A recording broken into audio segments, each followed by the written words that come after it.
Hey guys, welcome to our channel Student Impulse, a unique channel to help job seekers, both freshers and experienced professionals. It also helps students to get to know what the skill set they have to improve during their studies, which lands them a dream job after their education.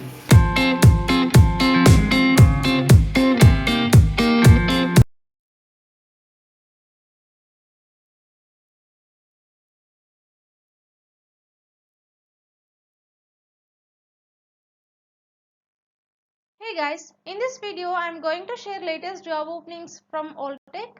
They are conducting walk-in drive for electrical engineers, so only male candidates are eligible to apply, and the job location would be Chennai. Accommodation and travel would be provided, and freshers who are passed out from 2017, 18, 19, 20 and 2021 are eligible, and you should have BE, Triple E or Diploma Triple E qualifications.